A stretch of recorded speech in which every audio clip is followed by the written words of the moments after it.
Hello, viewers. Welcome to the sixth episode of the Unseen Stage podcast. My name is Victoria Idets, and I am so delighted to be the host for this session. Here with me is this beautiful and phenomenal lady. Let's meet you, ma'am. I'm Victoria Bassi, a personal development coach for women and the founder of the Graceful Woman Coaching Program, still for personal development for women. Great. Good to have you once again. Thank you. Yeah, so let's quickly dive into the matter of the day. Yes, we'll be discussing about becoming her. Okay, Yeah, so that's a very captivating topic. certainly. So quickly, let me ask, can you tell us what becoming her means? First of all, I'd like to talk about the word becoming. Becoming is the bridge between the person you are now and the person you hope to be. Alright. And it tells that you're growing, evolving, transforming. So becoming hardened means you have a certain version you want to become, you envision. Alright. And I also want to say this: becoming always happens, whether you are aware of it or not aware of it. If you're aware of it, so you've now defined, this is who I want to become. I want to be a financially stable person. I want to be this. Then the unintentional, I would say the passive becoming is where you don't even know you want to become this. Your distractions are the ones leading you. Your habits are making you eventually be who you never thought you would become. Then you find yourself there. Okay. Then the second is that becoming never ends. It's just like growing. For every time you feel you've gotten to a certain version, let's say you're being celebrated, there's always more. That's what I would say on becoming wow. her. That's beautiful. Thank you. Yeah, so the next thing is, was there a moment or turning point in your life when you realized you were evolving into the woman you are right now? Certainly, and I want to start by saying I'm not saying this from a place of I have arrived yet. Okay. But there were those moments where I knew I'm evolving, and it looked something like some conversations were not appealing to me anymore. Some things I was doing, some habits I was engaging in were no longer appealing. Some things I was giving my time to, not as though they were bad in themselves, they just weren't serving me the way I wanted. Some thinking patterns. So I knew at that point that I am on the path of becoming the woman I am today. All right. So it means when you drop some excesses, those most of the things you used to do before. Some things that triggered you Okay. no longer trigger you anymore. You just know that I'm changing. Yeah. Great. So what version of yourself did you have to let go to become her? The version of me I had to let go to become this version was the part where I wasn't executing. Here's what I mean. I would set a bar for myself. I would set some things I want to do. But somewhere along the line, I'll let fear, my feelings, whatever, run the show. I would decide I want to do this. This is who I want to become. But I'm not actually doing them. Then I came to realize that the person I want to become and the person I am now cannot coexist together. I then decided and determined that I'm going to let go this part because I know that the person I envision is not going to work with this present version. All right. For a fact, I know executioning is one of the, should I say, hardest parts. Yeah. Seriously. Yes, Wow. it is. If you can overcome that, You can do a lot. yeah, You can do so much. I know. So, how do you define confidence, and how did you build yours? Confidence is not a personality. It is a result of Alright. iteration. Okay. Doing something over and over again brings confidence. And in my case, I've had to practice. I've had to do something over and over again until it feels normal normal to me. That's how I built my confidence. All right. That's Yeah. beautiful. Thank you. So, how did you find your voice? My voice, Yeah. my why. Okay, I would say that my finding my voice didn't come in one grand moment. It came in fragments. All right.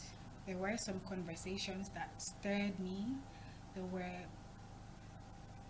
there were some aches, heartaches that wasn't leaving. I couldn't ignore them anymore. And there were some patterns All right. I saw in other women that I have been through those patterns. Then I said to myself, all those fragments, and that's one of the reasons why I created the program, my coaching program, where I'm able to address this, where I'm Okay. able to work on this, and eventually, again, some women were coming to me telling me this and that and all of this. So I felt, this is it. Wow. Yeah, That's amazing. thank you. So, how, why, or what are the things most women misunderstand about being their true selves?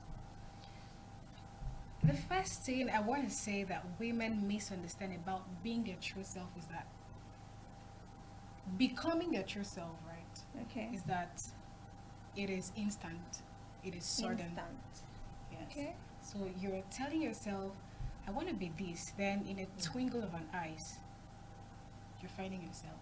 And that's not true because whatever will stand the test of time takes time.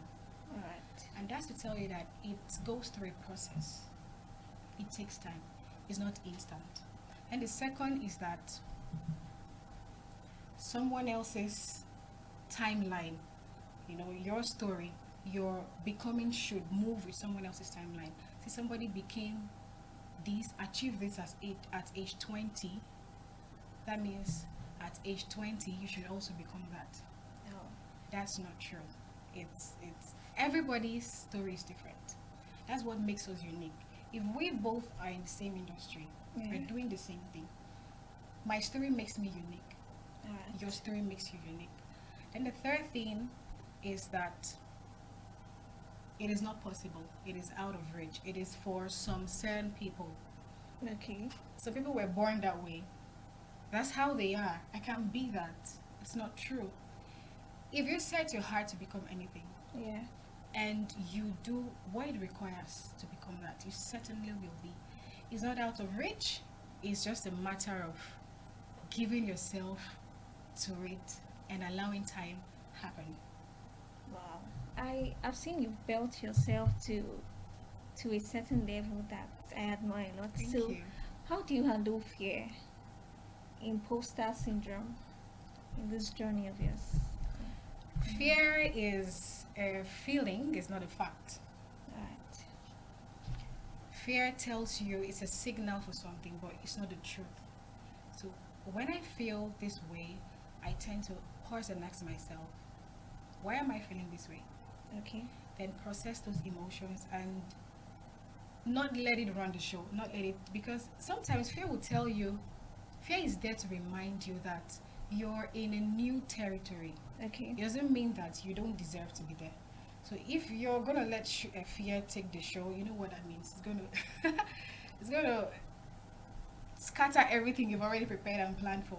But if you're able to process your emotion, regulate yourself, and then move with what you're supposed to do with the right mindset, not letting fear lead you. That's how it has been for me. Wow. So there's one thing that hasn't been talked about enough. You know, when you're doing something and then no one is applauding you, how do you keep going when no one is even clapping for you, or Okay, I or you came still to. give yourself that push? I realized that the applause is not the assignment. It was never the assignment. Okay. So my why keeps me going in those days. I'm Okay. doing what I'm doing for the reason I'm doing it, not for attention. And clapping doesn't build consistency. Okay. If you want to build consistency, your conviction has to be strong enough, and that's what builds it, not clapping. I But think it has a way of encouraging you to do more. yeah, that's what I want to say. If they come, Yeah. I accept them with gratitude, Okay. but not depending on them, not dependency. All right. Because there will be days you're not gonna get the claps. What would you do? Run into hiding? Yeah. All right. So, what do you wish more women knew about transformation, like personal transformation? The very first thing I would love women to know about personal transformation is that it is the best investment you could ever do for yourself. Wow, wow. It's That's the best gift you could ever give to yourself. And one thing I want to add is that some part of it is going to be shed off. okay. So you're going to be ready for that. Not as though you're shed off in the bad light, but for the better, for the good. Okay. Yes. Wow. So, what do you, how do I put it? Okay, let me see. Who inspires you to become more, to keep becoming? Great question. The future version of me inspires me. Wow. Yeah. I couldn't, I didn't So- even imagine that. Okay, so I set the bar for myself with her in mind. Okay. Not as some distant ideal, but as a daily standard. Okay. And I ask myself, what would she do now? How would she show up? And I do the same at the moment. Okay. Yeah. So, is it wrong having a role model or? No. If there's a role model I have and I've always loved, if that's what you're asking, is Esther in the Bible. She's a very Esther. courageous woman, and till today, I'm still studying her courage. Okay. Yeah. Wow. So we spoke about habits, right?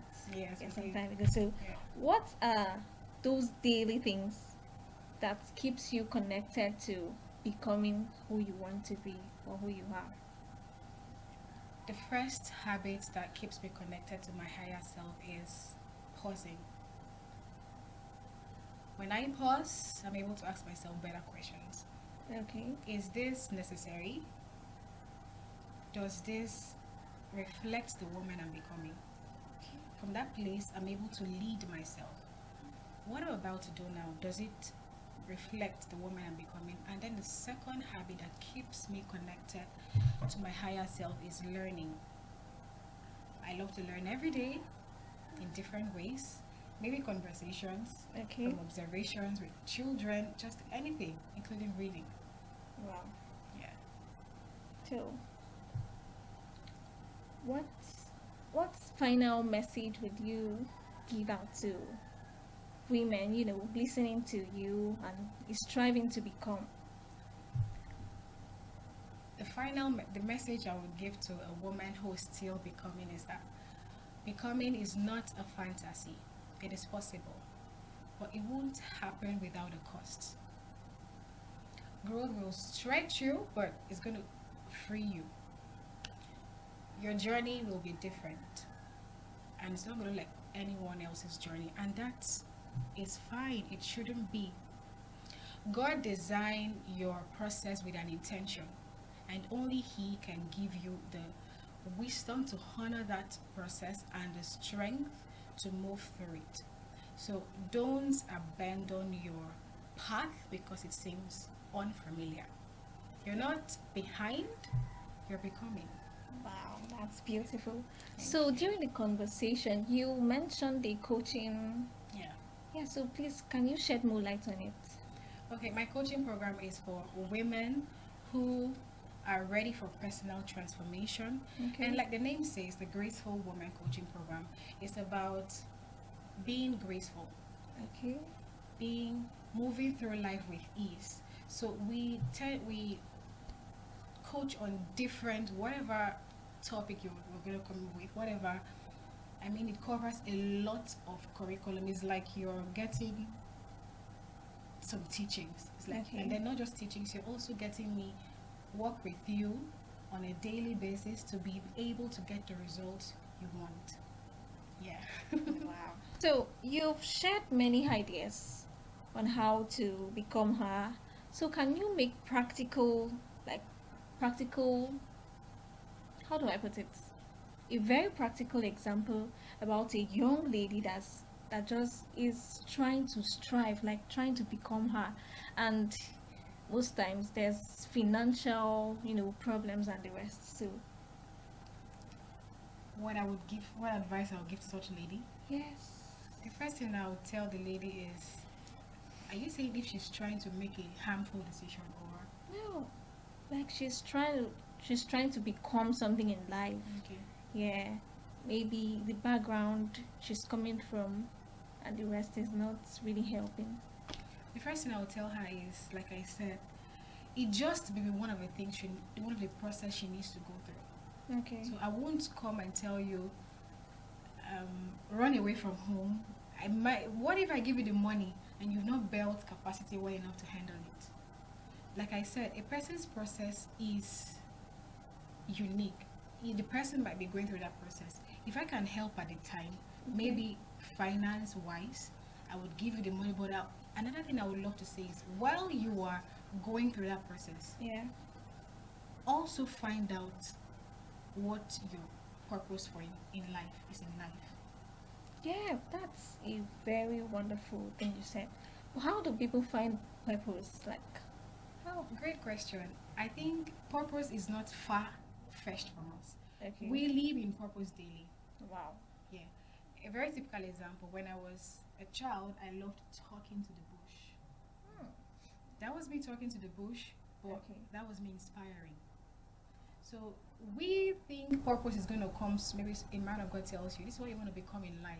Yeah. You're going to be a great pastor, but there are tiny things that are tiny pointers that Okay. are there you have not accepted first. Because one thing is, when you find your purpose, you might not want to accept it. Wow. So do you mean I'm here to create this?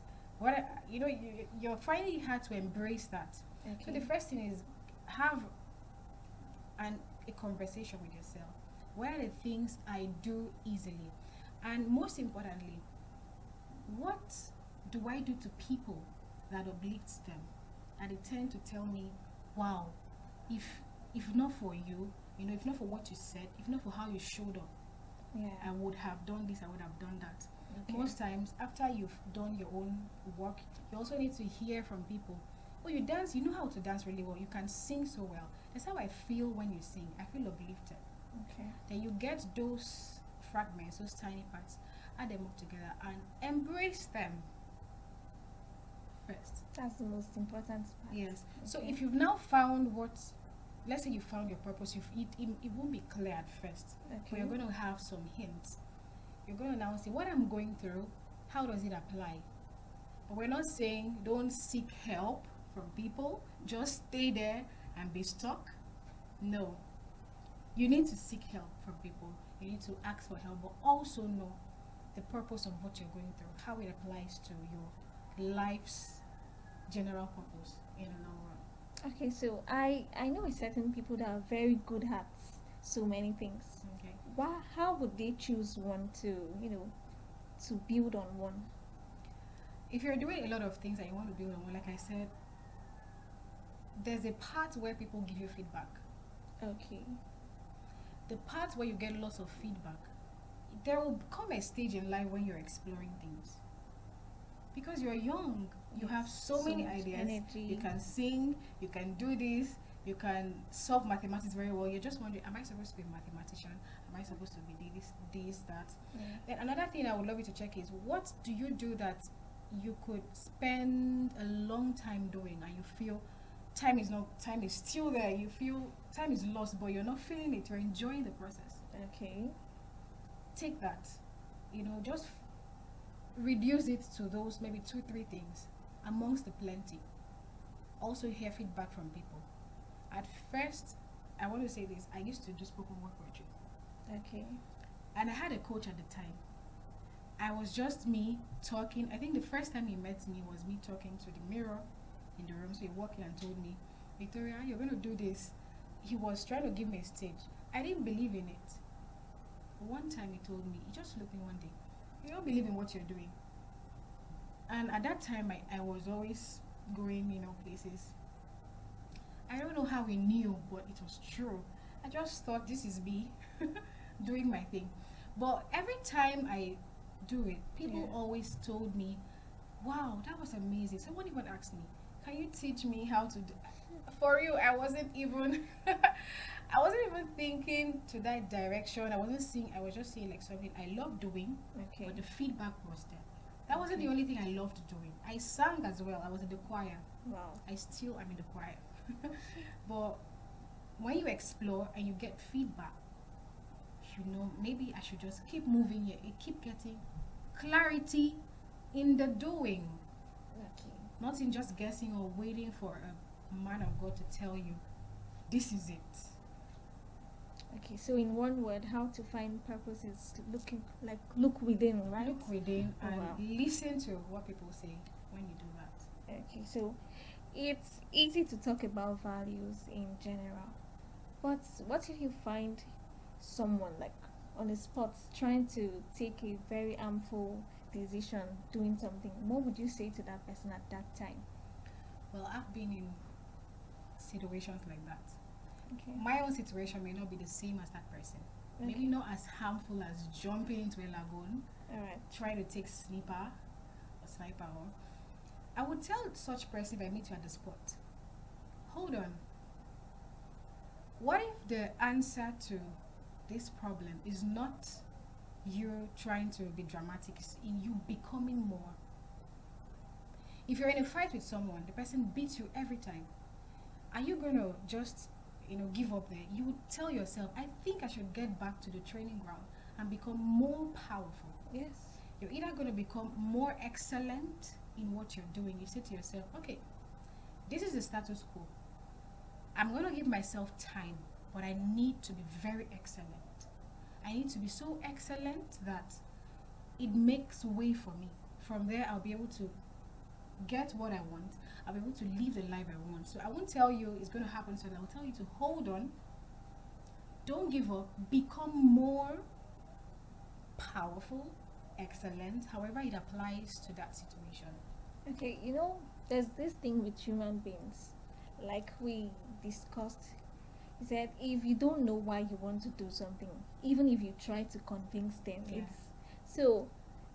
Especially people that are bent on doing something. Are you sure just saying that will make them Good question. You see, you look at a person, okay? listen to how they respond to you. There are people whose heart has been so seared, their heart is so determined to do that thing. Yeah. If you try to talk to a person and the person isn't listening, you don't have to force them. They might hate you. Okay. Just like saying taking a horse to a river Okay. and then trying to force them. They won't drink by force. They would only drink if they want to.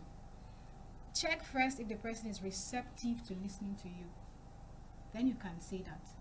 But if you think you're going to save the person, you can't save anybody.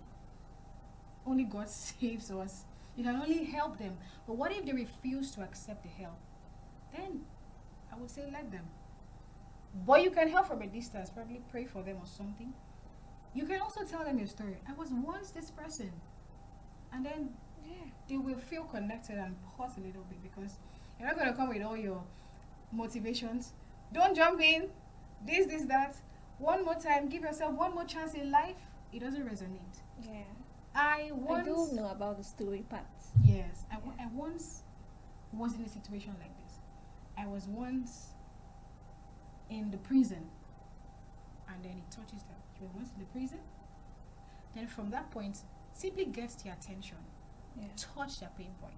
Get their attention. Then tell them that, because if somebody helps you with what you want now, do you have the capacity to handle it?